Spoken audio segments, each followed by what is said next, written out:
السلام علیکم۔ Urdu centre hub میں خوش آمدید۔ آج میں آپ کو بندروں کی ایک کہانی سنانے جا رہی ہوں۔ بندر اب ڈرتے ڈرتے زرافے کی گردن پر پھسلتے ہوئے اس کی پیٹھ پر سوار ہو گئے اور زرافہ انہیں لیے ہوئے تیز رفتاری سے وہاں سے کھسک گیا۔ ایک جنگل میں بندروں کی ایک ٹولی رہتی تھی۔ اس ٹولی میں 2 بچے بھی تھے جو بہت زیادہ شرارتی تھے۔ ان کے ماں باپ بھی ان کی شرارتوں سے تنگ آ گئے تھے۔ اسی جنگل میں ایک ننھا زرافہ بھی رہتا تھا۔ وہ بہت ہی سیدھا سادہ اور بھولا بھالا بچہ تھا۔ ایک دن گھاس چرتے چرتے وہ جنگل کے اس حصے میں آ گیا جہاں بندروں کی یہ ٹولی درختوں سے پتے اور پھل توڑ توڑ کر کھانے میں مگن تھی۔ دونوں شرارتی بچے زرافہ کو دیکھا تو انہوں نے حیرت ہوئی کیونکہ ان بچوں نے کبھی ایسا کوئی جانور نہیں دیکھا تھا۔ بندر کے ایک بچے نے کہا، ارے دیکھو تو کتنا عجیب و غریب جانور ہے، آؤ اسے چھیڑتے ہیں۔ دونوں بندرے کودتے پھاندتے اس درخت پر پہنچ گئے جس کے نیچے کھڑے ہو کر زرافہ اپنے پتے کھا رہا تھا۔ اس درخت کی ایک شاخ پر بیٹھ کر دونوں نے زرافہ سے کہا، اے لمبو، تمہارا کیا نام ہے؟ زرافہ نے بڑی نرمی سے کہا، میں زرافہ ہوں، کیا مجھ سے دوستی کرو گے؟ تم دونوں کے نام کیا ہیں؟ دونوں بندر شرارت سے کھلکھلا کر ہنس پڑے اور کہنے لگے کہ تم سے ہم دوستی کیوں کرنے لگے؟ کتنے بدصورت ہو تم، مینار کے جیسی گردن اور سیڑھی کے جیسے پیر، ہمیں نہیں کرنی تم سے دوستی۔ اتنا کہہ کر دونوں بندر زرافہ کو چڑھانے لگے۔ ایک بندر نے درخت سے ایک پکا ہوا پھل توڑ کر زرافہ پر پھینک مارا۔ پھل زرافہ کے منہ پر لگ کر پھوٹ گیا اور اس کا رس پورا گودا زرافہ کے چہرے پر پھسل گیا۔ یہ دیکھ کر دونوں بندر قہقہا مار کر ہنسنے لگے اور کودتے پھاندتے وہاں سے بھاگ گئے۔ زرافہ بیچارہ وہاں سا ہو کر رہ گیا اور منہ لٹکائے وہاں سے چلا گیا۔ ایک دن دونوں شرارتی بندروں نے یہ طے کیا کہ وہ جنگل میں خوب دور تک اکیلے گھومنے کے لیے چلیں گے۔ صبح صبح وہاں جب باقی تمام بندر سب سو رہے تھے، یہ دونوں شرارتی بندر چپکے سے نکل پڑے۔ کچھ ہی دیر میں وہ بندروں کی ٹولی سے بہت دور نکل گئے۔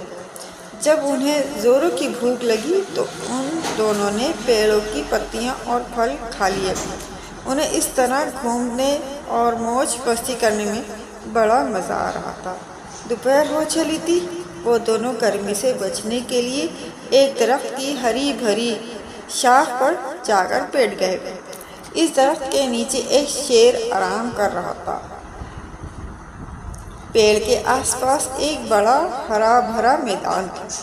میدان کے کنارے ایک ندی بہہ رہی تھی۔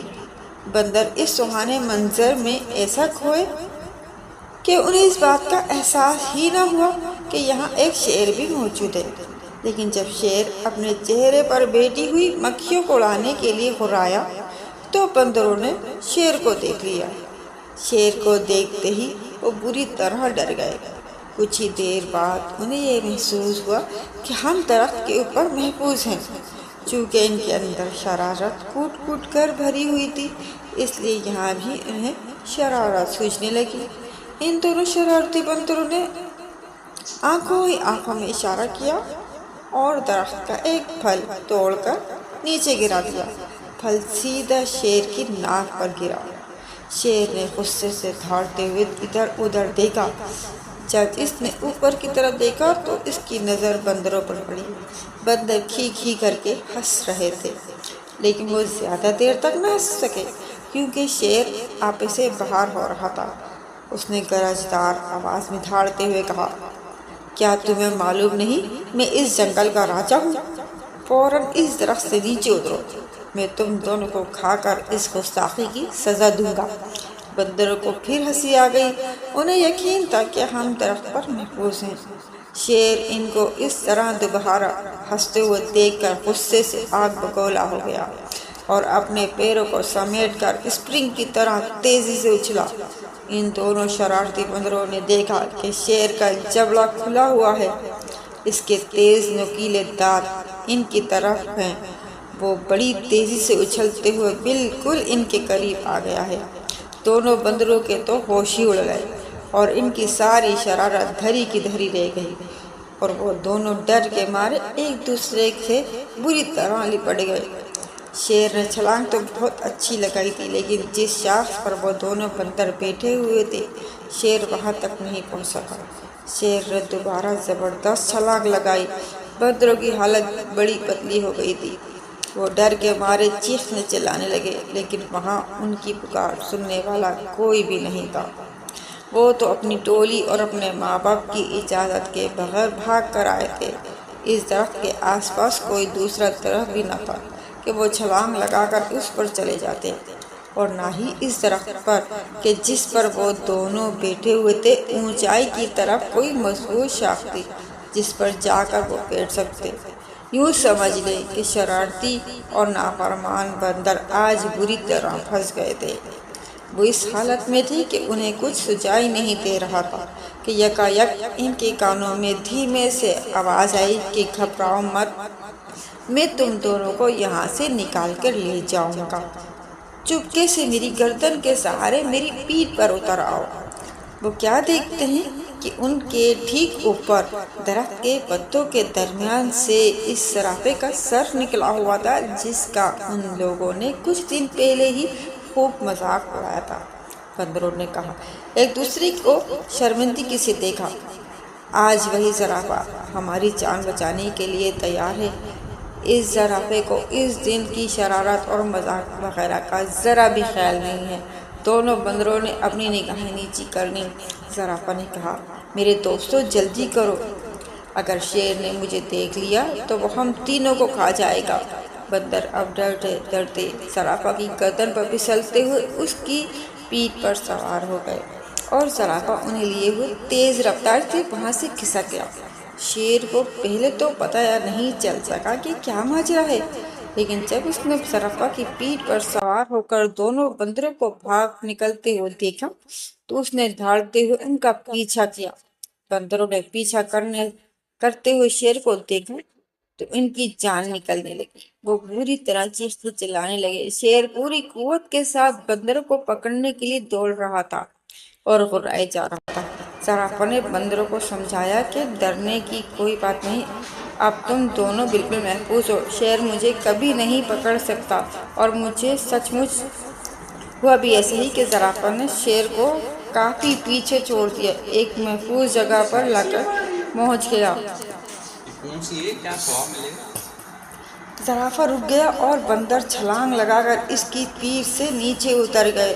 تب زرافہ نے ان دونوں سے کہا، اس دن تم دونوں نے میری لمبی گردن اور میری ٹانگوں کا بہت مذاق اڑایا تھا، آج دیکھ لینا کہ انہی کی وجہ سے تم لوگوں کی جان بچ سکی ہے۔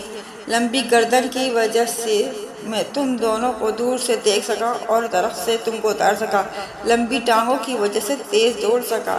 بندر اس پر کیا کہہ سکتے تھے؟ دونوں نے شرم کے مارے اپنی اپنی گردنیں جھکا لی اور خاموش رہے۔ ان کی یہ حالت، خاموشی اور شرمندگی کو دیکھ کر زرافہ نے ہنستے ہوئے کہا، چلو چھوڑو ان باتوں کو، بھول جاؤ پچھلے قصے کو، اب آج سے تم میرے دوست بن کر میرے ساتھ روزانہ کھیلو گے نا؟ زرافہ کی یہ بھلائی دیکھ کر دونوں شرارتی بندروں کو اپنی حرکتوں پر سخت غصہ آنے لگا۔ ان لوگوں نے اتنے اچھے اور پیارے زرافہ کو کیوں ستایا تھا اور اس کا مذاق کیوں اڑایا تھا؟ ان دونوں نے اس وقت زرافہ سے معافی مانگی۔ زرافہ نے کہا، دوستو معافی کی کوئی ضرورت نہیں۔ اتنے بڑے دل والے زرافہ کی باتیں سن کر ان دونوں شرارتی بندروں نے فیصلہ کر لیا کہ آج کے بعد وہ کسی کو بھی نہیں ستائیں گے اور کسی کا مذاق نہیں اڑائیں گے۔